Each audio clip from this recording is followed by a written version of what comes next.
And it's begun. And it's begun. Welcome back to episode 3 of what seems to officially be now called the Motus Prodcast. So, indeed, the last minute name change, I guess, kind of worked out for the benefit. Sorry, Yeah. I just got distracted there. Oh, he's a knob. I'm getting a text from my girlfriend on my laptop.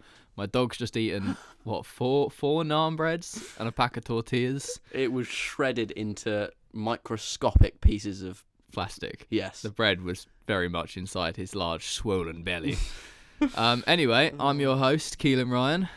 And I'm your other host, Giles Campbell Longley. Nice to meet you if you haven't tuned in before. Somebody did say that we apparently sound very similar, which I guess is just because we're from the same area. I think maybe someone who's not from England that... No, this was Jake from London. Oh, really? Yeah, but... Oh, well, there you go. He hasn't got the same accent as us. Yeah, So maybe but that's why. we've had, over 2,000 proper listeners, many comments. We've already got the 5-star rating on iTunes. We got comments. I've seen those people writing Dabon. The Dabon? Dabon. Oh, c'est bon. Before I forget, Nicholas Van Hole, he said he was listening to it in the gym, and it was weird motivation for him doing weights. What? So Nicholas, Sick. if you're listening to this again, then just keep pumping those that sweet booty, I guess. But no, Lovely. seriously, yeah, thank you very much. It was a bit of a daunting thing putting this out there, and it seems to have gone down very well. And Yeah. then was met by Farang also dropping their podcast, which they I think they filmed that before we had... yeah, well, they they made a video and they obviously did the Jason's podcast. in LA now, so they obviously filmed it prior, which is awkward because we've obviously sort of had the same idea at the same time. And actually, Fifth Unit also said they're doing a podcast. Oh, wow. So apologies, because I feel like everyone's like, I don't know, like, fucked it. But yeah, no, thank you. So, we went in with that slightly flaky 1 hour 14-minute long first episode. Oh yeah, but we touched on quite a lot of different subjects, but not fully, did we? I can't even remember what we talked about. Yeah, properly. it was a bit all over the shop. It- I've sort of scanned through it, listened again, and was like, oh Jesus. Second episode, we obviously went into the highly controversial topic of Instagram, which Farang have also just touched on theirs. I think it's a hot topic at the moment. It's good. I'm glad that at least they're still uploading. A lot of comments sort of saying like, oh, you're speaking my mind kind of thing. Yeah, I think. and I'm just glad that Farang still uploaded theirs, even though we did ours, because I guess they think it is such a. Do you know what I mean? They're like, well, yeah, like everyone needs to, because they obviously have different audiences. Yeah. No, Yeah, I think some it's people definitely a good. Yeah, but I had so many messages personally to me saying like, glad you spoke about this. Yeah. So Which is lovely. the voice of the community. There you go. much. Tagline. That could have been the podcast name. So what we're going to try and talk about for the next hour or so, because we're going to try and hit these things as kind of a subject per podcast, I reckon, with lots of rambling and bitching and bullshit in between, is how would you put this into, how would you shorten this? Without just reading what we've got down in notes. I mean, I could do it if you want. How to get noticed, sponsored, or make a name for yourself.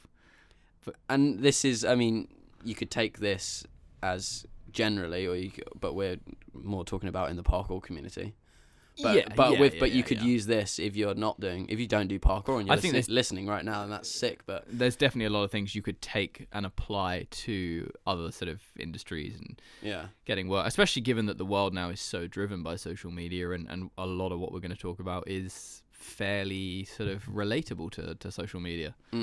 But yeah, I mean, I definitely sort of, given that I'm sort of probably the main one who sits on the Motus Instagram the most, and that seems to be the draw of people messaging, being like, share my stuff, follow me, sponsor me, and the emails as well. People dig out old email addresses that we don't even use anymore, and they're like, why won't you? No, not why won't you sponsor me, but I mean, sponsor me. I'm 12. I'm from Barcelona. I've done parkour for 6 months. Sponsor me. And it's like, not gonna. It's literally the worst way to approach anything. But it's so weird, right? Because also there is this thing of like hustle, and you hear it a lot. It's like hustle, and the worst they can say is no.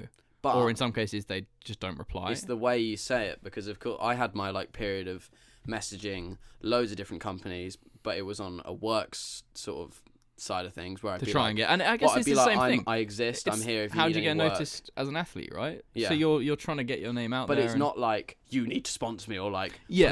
please. You like you don't want to lick their ass. Like you want to. Do you know what I mean? It's just how do you get either from a parkour brand or someone who you want to get sponsored by Storm or whatever, or you want to get a job with Adidas as an athlete for the next advert. How do you just get kind of eyes on you in a positive way? And I don't want to discredit the kind of the door knocking of just DMing people and not, it's not begging, but no, but it takes a lot of balls to do that anyway. If you're gonna privately message someone, yeah. I mean, but I rate the people who do it. I mean, you get people who just blast it out. You also get people who just copy and paste the same message, and then when kind of, I don't know. I mean, I've had messages to the Motus channel where people sort of go, "Oh, I'd love to get involved," blah blah blah blah, and then someone else from another team, like who I know, then sends me the same message from the same person, and it's word for word copied and pasted, and I'm just like, kind of. They don't have any incentive just for like. It's like you write a message saying, "Oh, I'm so passionate about your brand, and I'd love to be involved with it," which is always nice to hear, and then you see that they've literally said the same thing to another brand, and then another brand, and then another brand, and you're like. It loses the impression. Well, yeah, because the brand isn't special, is it? They just want to be. They just want to be boosted, really, don't they? Yeah. I mean, it all comes down to it. If you're incredible and you're really, really good at parkour, you will, if it's on social media, probably going to be slightly. It doesn't mean that you're definitely going to get sponsored or anything, but you're already there. You can't be like, I don't know, 2 years into parkour and it's hard because you can't rate yourself. Do you know what I mean? You can't like be like, I'm fucking sick.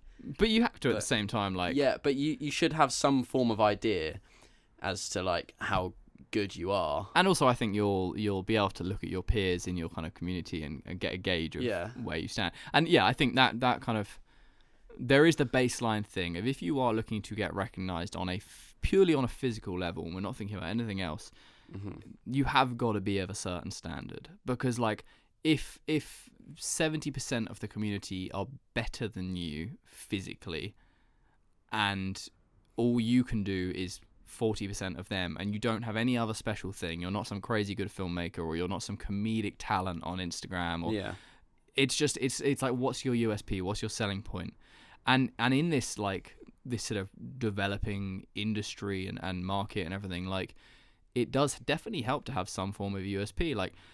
As a brand owner, I'm not just looking for the best athlete. I'm looking for... I mean, when it comes to Motus, like, we just added Jordan, who... It was in the first podcast where we were kind of hinting to name-dropping him, but not dropping him because we didn't know when the podcast was going to come out. But for Motus, there's got to be a gel. There's a lot of reasons. It's as well as that, like, we have got to get along with them. And you already knew that, like, a few of us... Like, I've met Jordan only a couple times, but he's been, like, really lovely, like, a nice guy. But the other Motus guys have hung out with him a bit more.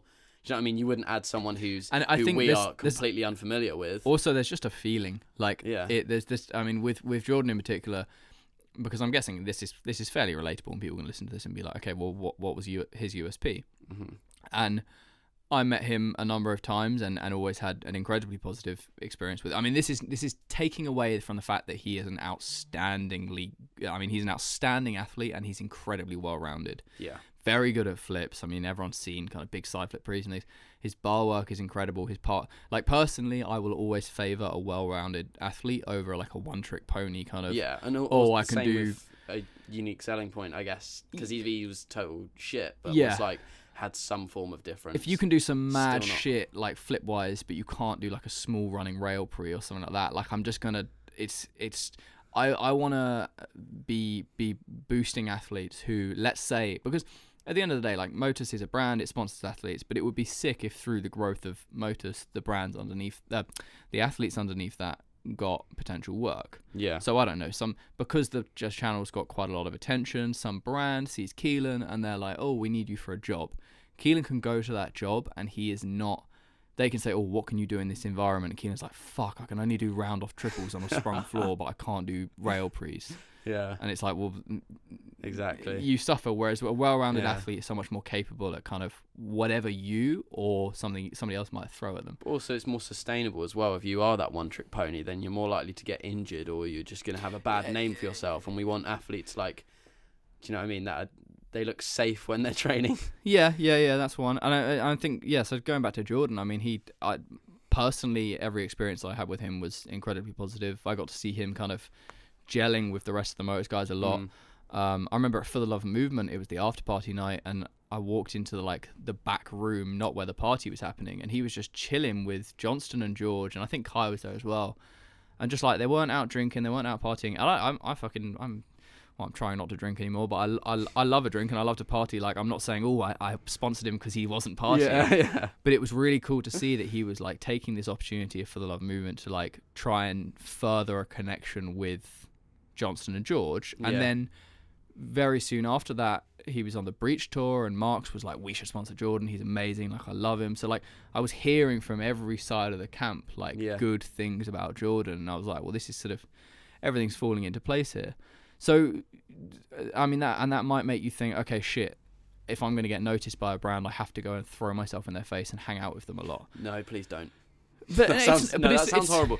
Be not like, definitely hang out with all of us. That sounds really weird. But I mean, we've had people who are like... But I'm not talking about just us. I'm talking about like as a whole. I know. But like from personal experience, and it sounds so bad saying that, because like, I just want to hang out with everyone as sort of friends, and sort of you meet new people and you sort of... But it's like when you're like not stalking. You're being being a lurker. Much. It's a really hard one to say, like, not tactfully, but I think the best experiences with kind of human connection come very naturally. Yeah. Like, you just happen to end up in a situation where you are with, I don't know, like some of the guys who've been sort of been added to Farang and things like Valtteri and stuff like this. Like, I'm sure Valtteri wasn't kind of following them around at every event and stuff, but just happened to end up sort of in the same circles and things. And natural connections get made. Like, you might I don't know who you are, but like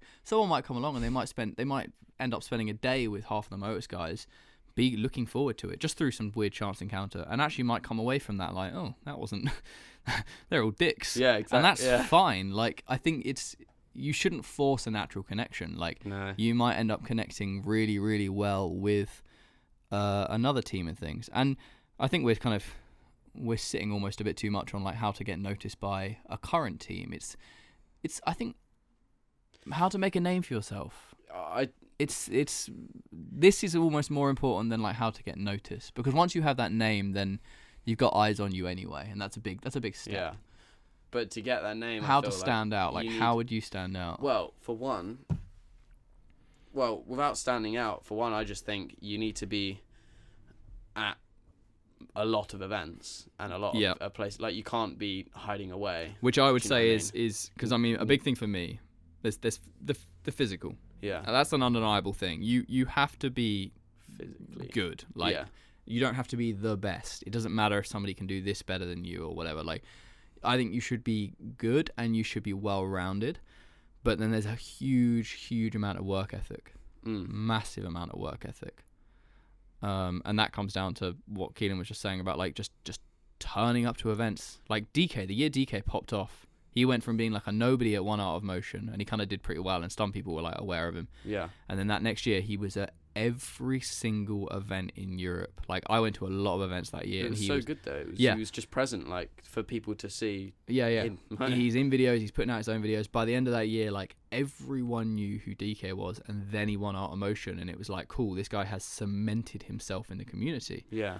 And that's the thing. And it's I mean, events are money, they're travel. Like, it's not the easiest thing in the world.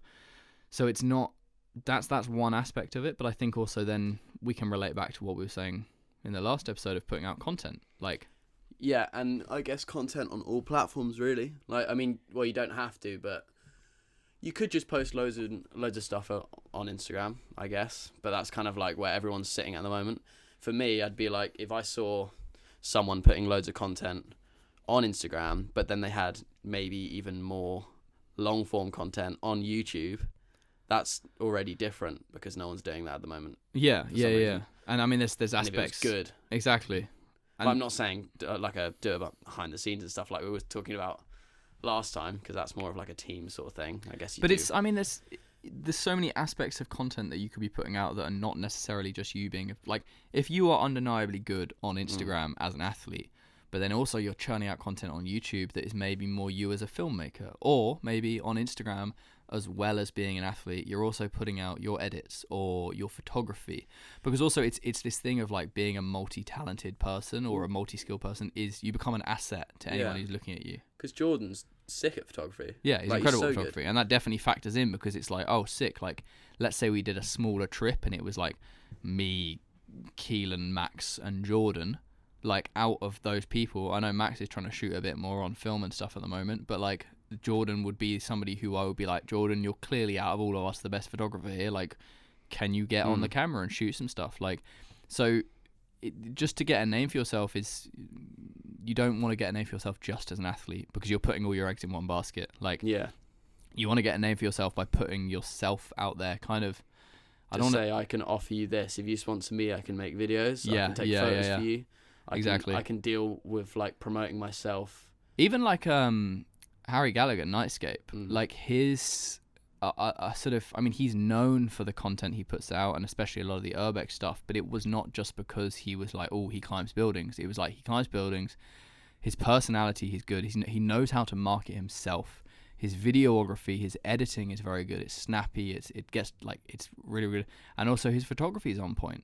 Yeah, I knew him through his photography. Exactly. Photography before his channel popped off. It was just on Instagram, wasn't it? So a brand can look at him and be like, cool, we can give a sort of a brand guide, like a branding guideline for a product or something to him, and know that he will kind of get it done because he is multifaceted. I think so. Whatever the saying is, like he can handle it. So I think there's a definitely a huge amount of appeal there. Is don't just try and rely on one thing. Yeah. Don't spread yourself too thin by any means, but yeah. Like, I mean, right now, if someone, because I'm, it's weird with Motus. I never really am looking to add more athletes, and I say this kind of every time, and then just very occasionally, the right person, it just happens naturally. That's why you're saying naturally. And in 6 months' time, some person might come along who might not even be like an athlete. If someone came along right now and they were like just some crazy hardworking, creative media house, and they like had all the time in the world and were not kind of looking for huge financial gain, and just, I'm not saying, because I'll probably now get hit up with loads of messages, and if they just happen to kind of their worlds like collided with mine or Motus's and things, then this sort of stuff happens naturally. And I think I don't know.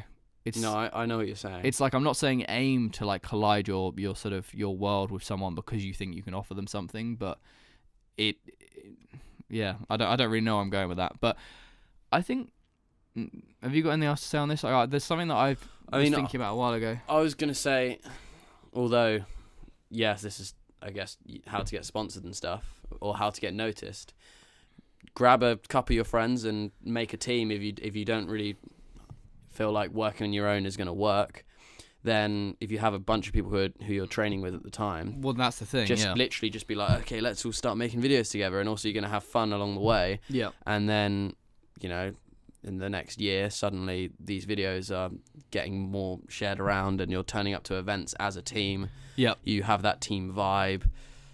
I don't know, like, if you guys know Fifth Unit, they're definitely not like really big, but I feel like everyone kind of knows them in England. Yeah, I don't know how much kind of attention Fifth Unit are getting from kind of the global parkour community, but I think they've established themselves in the UK. Like, if I said Fifth Unit training somewhere in England with any English person, I'm sure they'd know of them. The majority, I would say, yeah. They always train together. They put out so much like good. They've got a good angle. Content. Like, they're not trying to sort of be anyone else too hard, and they're not. Yeah.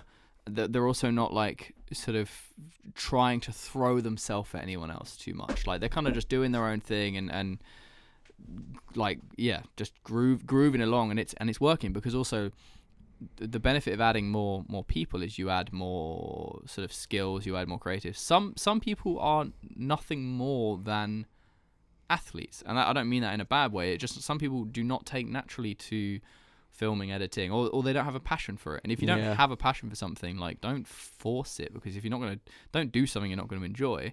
So if you're just an insanely talented athlete and you just really kind of want to train for yourself and you want to get out there a bit more, then maybe linking up with somebody who also is a talented filmmaker and wants to train as well, but also wants to capture you, like, slowly you can start to put together some form of relationship, team vibe, whatever, like, and I mean, more people, like, it's sort of unity is power. Like, the more of you, the more impact you can have.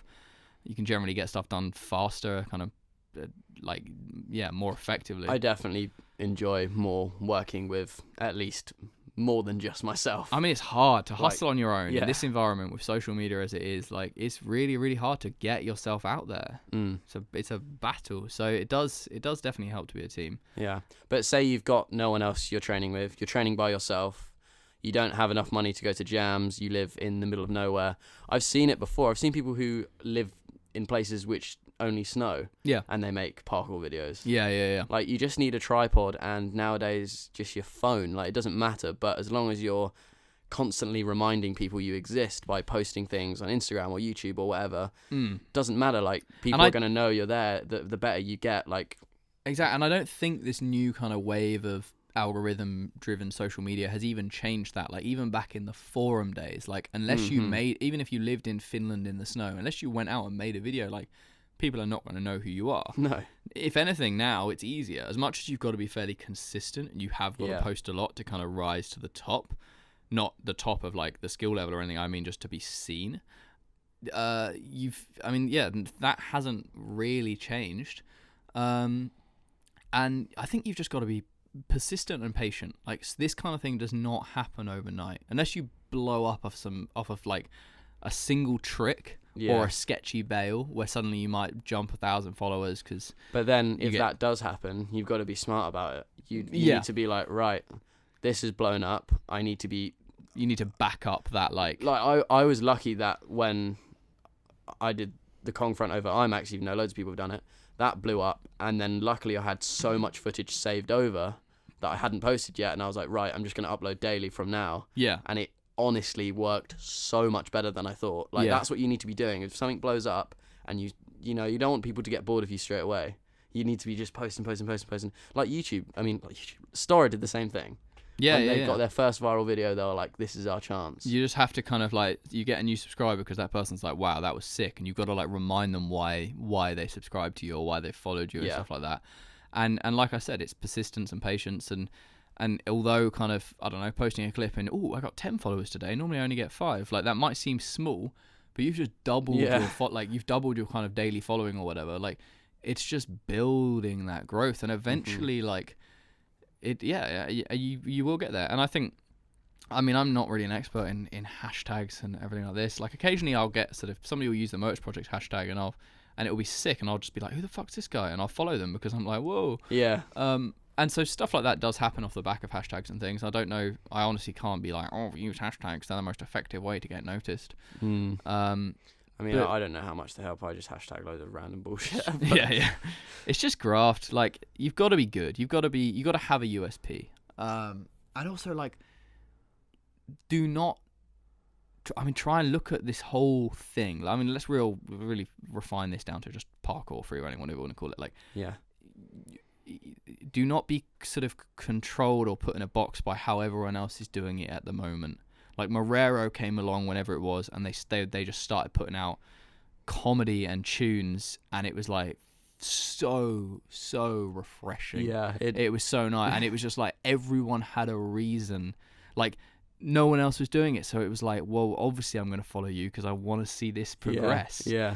So if you've got something, whether it is some combination of parkour, circus, movement. The thing is, like, you really have to be ready to fail. Like, you honestly, and it's been said so many times. Yeah. If it's not going to work, and there's always just going to be that chance. You just got to do it. The harsh reality is the majority of people, even out of this sort of, I mean, I'm not saying this is a small audience because we're like, we haven't got enough followers. I mean, just realistically, however many people listen to this podcast compared to the parkour community, the majority of people listening to this will probably never make it as a sort of sponsored, professional, recognized athlete. Mm-hmm.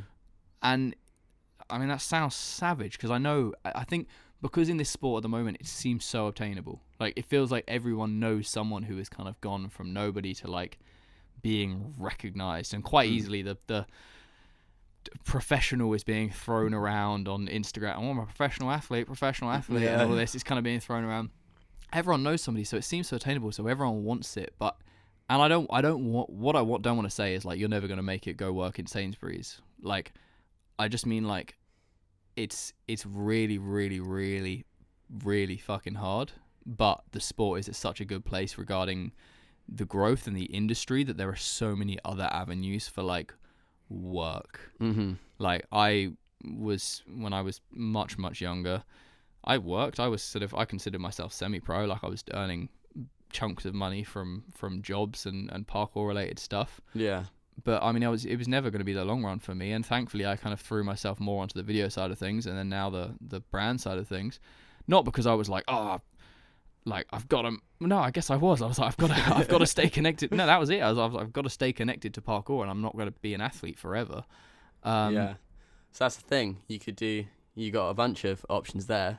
It's like make a brand, film people, take photos. I did the talk at Jump Fest, which just got announced. Actually, they're not doing any more Jump Fests, which is a bit sad because I never went to one. Yeah, I know. I love that event.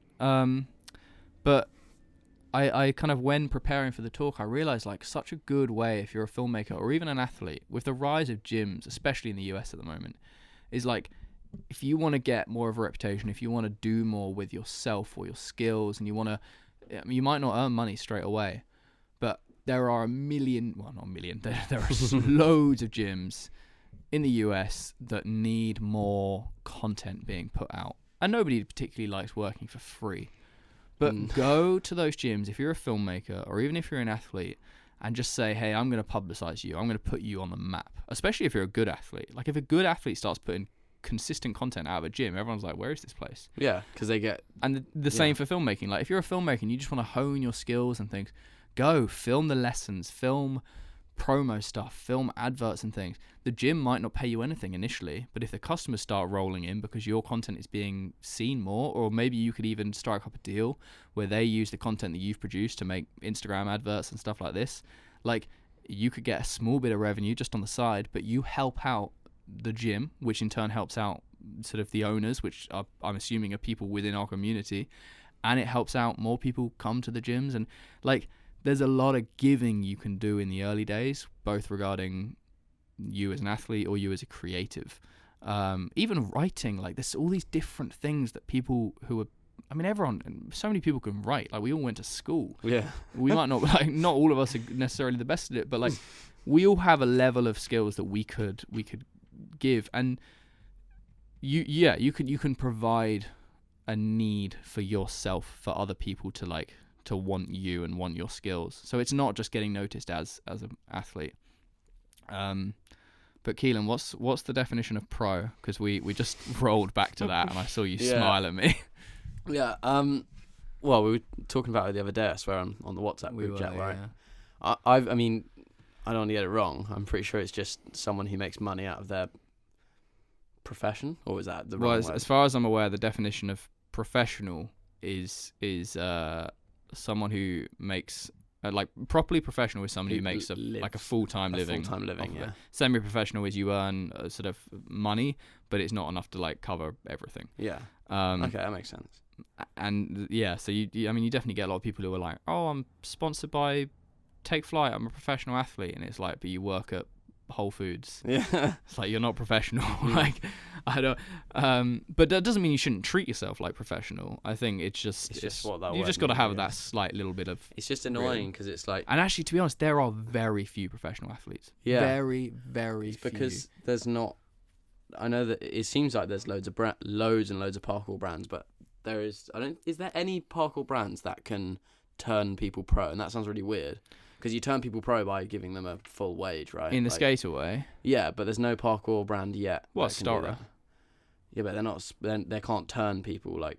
Pro. Oh, like they're other all people. Professional, but like if they were to take someone under their belt, that they can't like. I mean, they probably could. I don't know sort of what Stora's financial situation is, but like I would imagine if they suddenly decided to pick up just an extra Stora member, they could probably put them on some form of salary. I think maybe Farang, I don't know, but yeah, I mean, realistically, there are very few brands and teams that can put you in a proper financial situation. Proper financial, professional situation. People like Dom, I don't know what his situation is.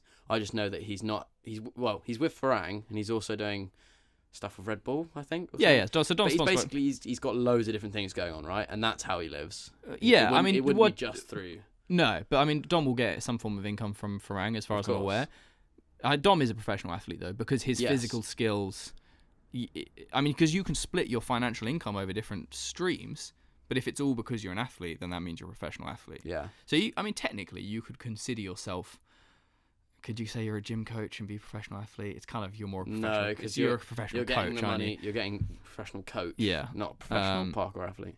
But yes, I mean he's sponsored by Red Bull and then Farang and everything else. So, but I hate saying parkour athlete. I don't know why. Parkour athlete. Because I hated saying free running or a tracer. No, free runner or a tracer. Yeah. So I'd say parkour athlete, but now I've said parkour athlete so much. Yeah. It sounds so lame. The tracer thing. Athlete. It's like I'm an athlete. Yeah. We are all athletes, but it's such a large. I don't mind the term athlete. I think it's fairly the one I always find funny is like people are like, oh, I'm going for a skate, and it's like, oh, we're going training, and it's like, oh, what you training? I hate it so. What you training so for? It's so annoying because there's just no way to sort. I don't mind saying we're going training. It's just when you say that, like, it doesn't come across. You say it to your mum, and she's like, what are you training for? You're like, oh, the Parkour Olympics. Whereas, the tracer is the one I struggle with because as much as I kind of. I mean, I'm a big believer in cat pass and arm jump and stuff. And the tracer comes along with that error, right? But it's the kind of official terminology, but it's just a little. It sounds a bit like. Oh, I'm a tracer. I look like a ninja. But then free runner is like I prefer the term parkour. But then free runner. I kind of am on. I'm more in the vein of parkour and free running, slightly two different things. So I mean, let's not open up that fucking can of worms.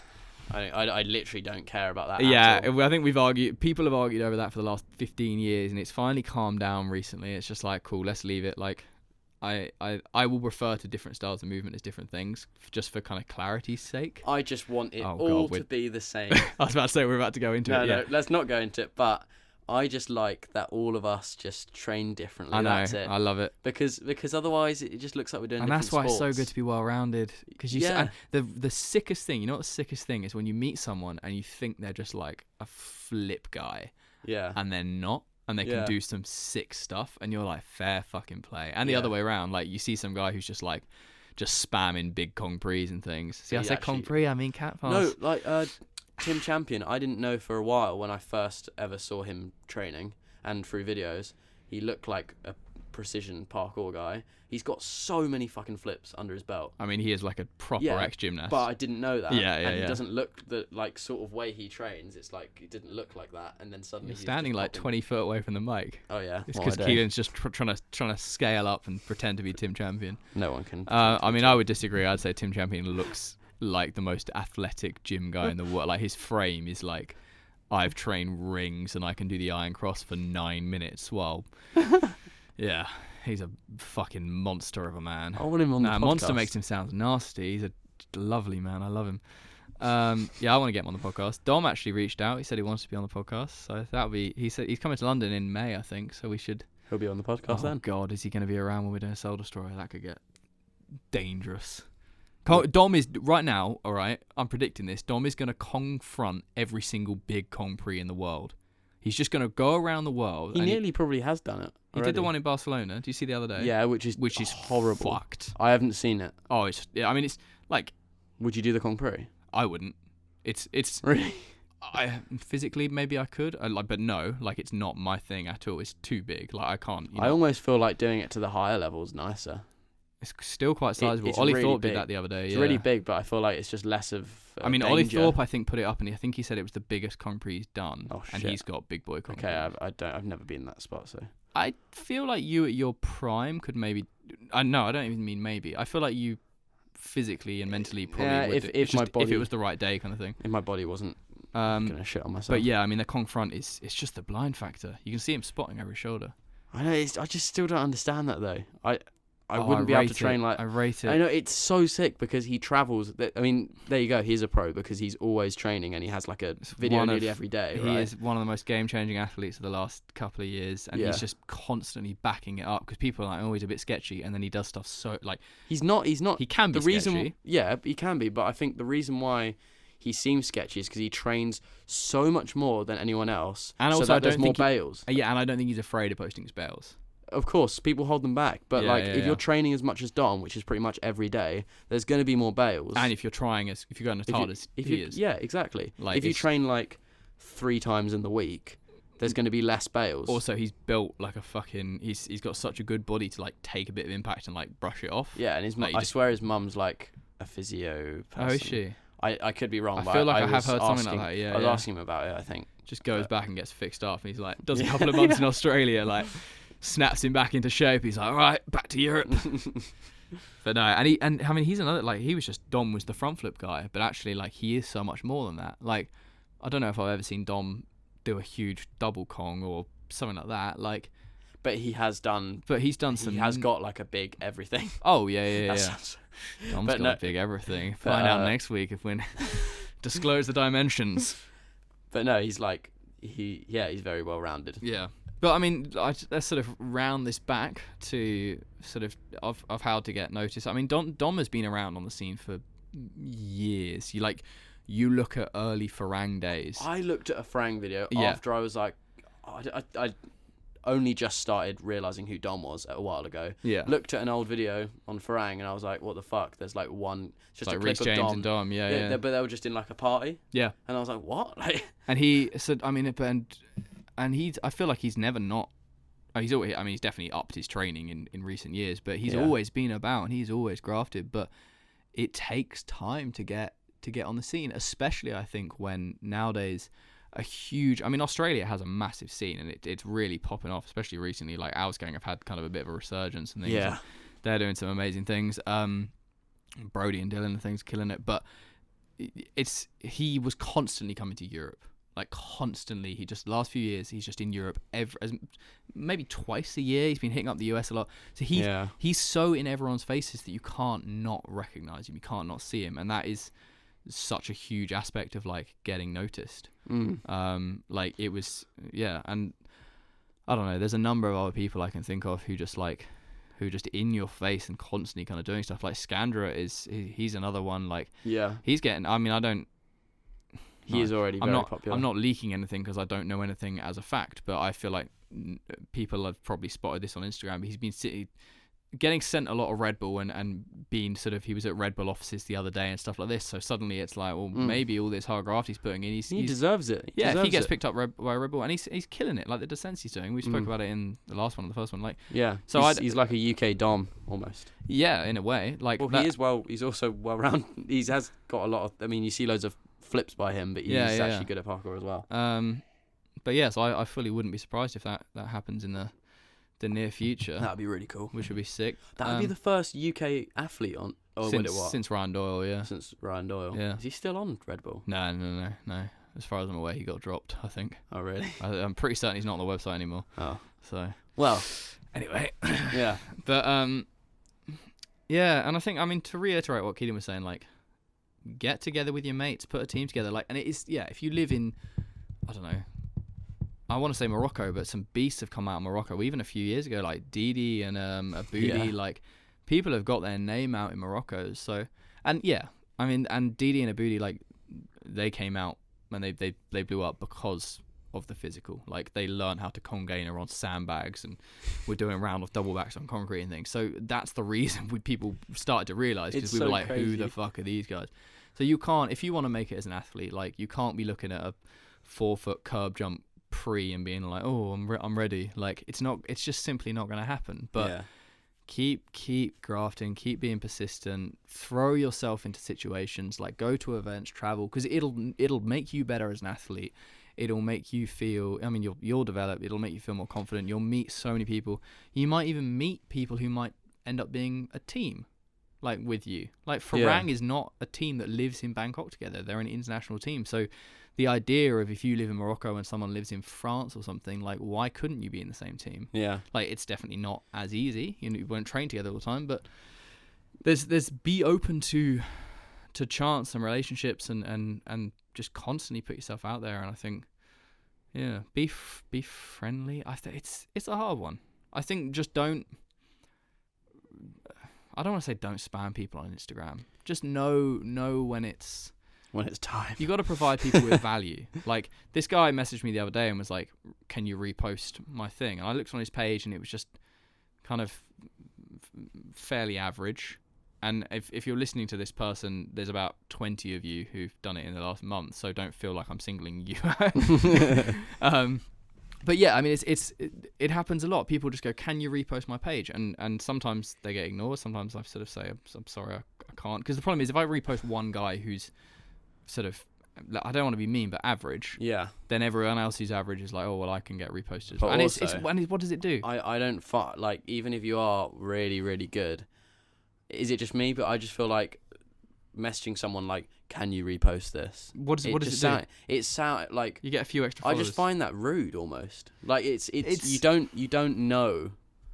Like I want a reason. I just want to come across you by chance, or like you're more likely to get reposted if you message someone politely and you say like, I don't know, they put something funny on their story or they put something up and you message them a really nice message that's like, I don't know, like you just message like for you if you spark up a genuine conversation. Like I have random interactions on my own and on Motus with people I've never met on the other side of the world who just happen to say like a funny thing about my dog or something, and I'll be like, haha, or I don't know, they'll send me a photo of their dog and I'll be like, oh, sick. And then you spark up a conversation, and then in that process you might go onto their page and you're like, holy shit, this guy's a sick photographer. And then I might be like, hey, you're a sick photographer, and they're like, oh cool, thank you. And you're like, hey, where are you based? Like, I've seen you do loads of product shots recently, like maybe I could send you some stuff. Like these kind of things can happen, so it's you're so much more likely to spark up that kind of conversation if you're just like a human being and you're genuine and honest, rather than just like, reshare me, I need more followers, because more followers means this. Like, more followers doesn't mean anything, and that's stupid because it does. Like, if you have 1 million, you can get work. If you have 100,000, you can get work. But in the small game, when you got a couple of hundred or a couple of thousand, like, try to be looking to build relationships and value and things over just numbers on Instagram. Well, it does lead us back to what our last podcast was about anyway. You could be incredibly popular, you could be getting a full wage out of Parkour, but everyone thinks you're a dick. What like what was that? Was it worth it? No. Oh, but can you think someone's a dick just for what they post on Instagram when Instagram is not the whole window into someone's life? Well, it was their fault for posting that. It's a hard one. It's very easy to judge, isn't it? I think we probably went fairly hard on the judging on the last one because it got a bit ranty. But I'd prefer to care about what the parkour community think rather than the outside world, because I like the parkour community. Yeah, and that's where we all want big happy family. That's where we all belong. Yeah. So how many people messaged you over the last week and were like, Kelan, the orb are fucking amazing, thank you. No one. Fuck you guys. Oh. I don't think I sold it very well. I feel like I put at least 10 people onto Arcane Roots and had amazing, this is the thing, I had amazing conversations on Instagram with people who got onto Arcane Roots and like spent a good amount of time talking to a few of them, just sharing music tastes and things. People I don't have any idea who they are. That's crazy. That's a genuine connection. Do they know that they don't make music anymore? Yeah. I mean, well, we said it in the last one, and I had to remind a few people who were overly excited. But that's an example of like, that's your genuine Instagram connection where like it's a much better way of building up a relationship with someone. And then that person might come up to me in a jam and be like, oh, was the guy talking to you about Arcane Roots, and I shared Polaris with you or something like that. And I'll be like, oh, sick, yeah, good to meet you. And then I find out this guy's a fucking incredible filmmaker and can do quad back on flat. And I'm like, instantly there's a connection there. It's a genuine thing rather than like, can you share my Instagram page? Well, we're all human, aren't we? You gotta.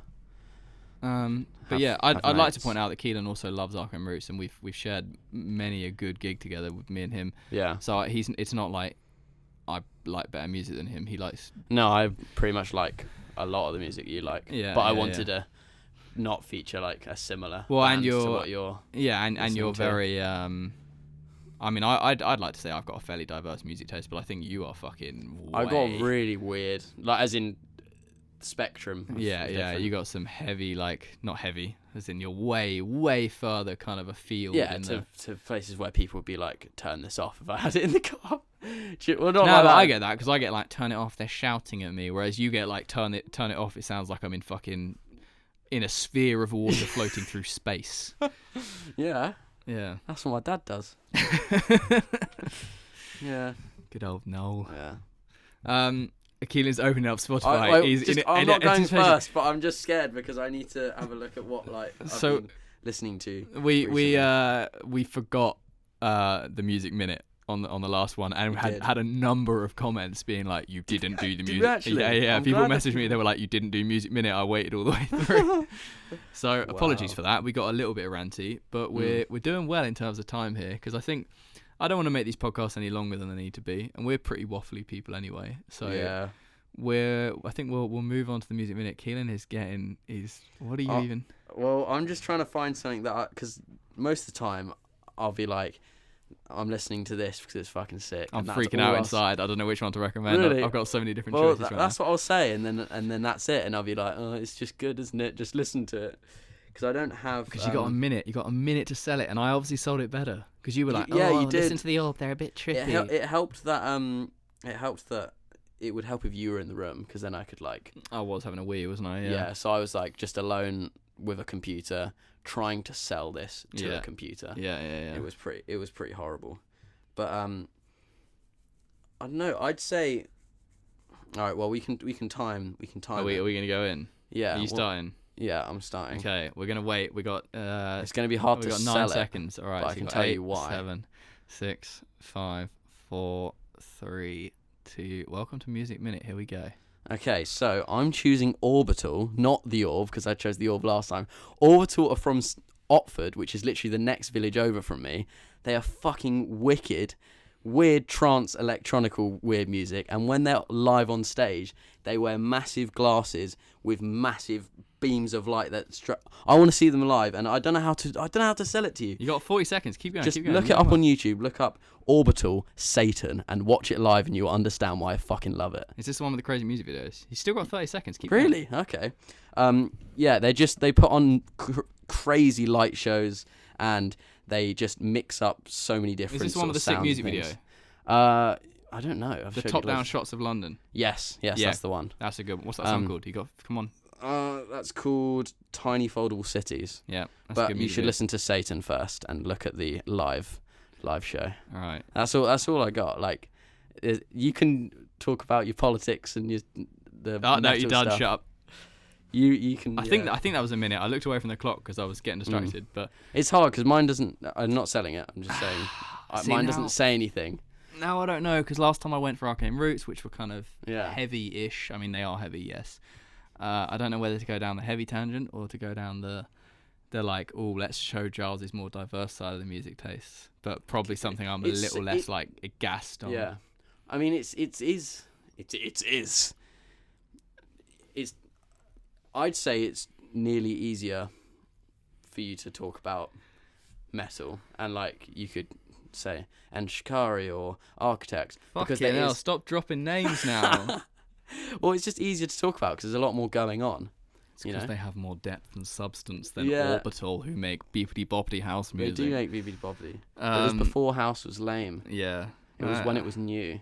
And not everyone had a computer. Shit, what am I going to talk about? I'm going to go fucking off the wall here. All right. I'm going to start at 40 seconds. So we've got 5 seconds left. 4, I don't know if I can do it. No, I'm going with a strong bet. Architects, fucking incredible metal band. I was going to go for a completely like folky, floppity thing. Shit, I'm running out of time. All right, Architects have been around for many years. I think they've released 8 albums. I'm fucking this up. Their lead guitarist and lead songwriter died a couple of years ago, skin cancer. He was the main brains behind the album. Absolutely tragic. Almost broke the band in half. They then pulled it back with an album, Holy Hell, that they've just released, written by the twin brother of the lead guitarist. He plays the drums in the band. If you are not into metal and have never sort of really got it, just try this band out. Fucking exceptional. One of the best British bands ever in the world. Outstanding live shows. heartbreaking songs, lots of politics as well. And wait, was it 40? I've still got 10 seconds. Yeah, you still got 10 seconds. Oh shit. Sam Carter's a beautiful man. He goes to the gym in Brighton. Callum's always like, oh, I saw Sam in the gym today. And go and listen, they're wicked. Oh, I fucked it. I had a really cool guy I was going to talk about who makes like... You know that guy I sent you, and the music sounds like you're in like a Disney, like... Yes, I know exactly what you're about. And I really, really like that stuff, but I don't feel as passionate. Next time I'm going to plan my music minute, because I know, the thing is, I know a lot about the people who I listen to, because I watch all the behind the scenes sort of shit, but my memory's so bad that I'm like, I like it because it sounds cool. So I like the way it sounds. Yeah, no, just to reiterate, so Kelan said what, Orbital? Mine was Orbital. And mine was Architects. Yeah, and I do a very safe bet. I do love Architects. Architects are so good. Me and Giles saw them at We saw them at Ali Pali, and then we saw them at Wembley. Oh, we also saw them in Brighton at the Concord 2, which was We've seen them 3 times now. Yeah, I've seen them 4, thankfully. But Concord 2 was like 300 people, and then they played Wembley like 2 weeks later, and it was beautiful. I want to go and see them again. Oh, it was so good. It was very, very good. Yeah. So, what I mean, yeah, we've done well. 50 minutes compared to our 1 hour 40 of the first episode. Yeah. What we are planning on doing for the following episodes. I mean, this one actually. What time is it? It's 4:20. 4:20. Should we go light up? I'll come back to that in a second. Actually, what we're planning on doing is talking about. We want to do a live stream, probably a Facebook live stream. Yeah. For the last like 10-15 minutes of our next podcast, do a Q&A of sorts. Unfortunately, I don't know when we're going to record it, because the 2 previous ones we recorded at night, whereas this one we're doing in the daytime. So we can't guarantee it'll be at a convenient time, but if you want to get involved, send us some questions. We'll stand here with microphones covering half our faces, waffling along. Feel free, because I reckon it could be a bit of a laugh. And also, I mean, regarding topics, the reason I wanted to come back to 420 was we got some interesting stuff we're planning on talking about. You screenshotted my... I screenshotted a chat with you because I was trying to write a list and I didn't want to like copy each one, so I just screenshotted it and put it in notes. I mean, our list, what we got. So we've done how to get sponsor notice. Yeah. So drugs. In all capitals. Just capital letters. Just drugs. We're going to make this one a 3-hour long podcast.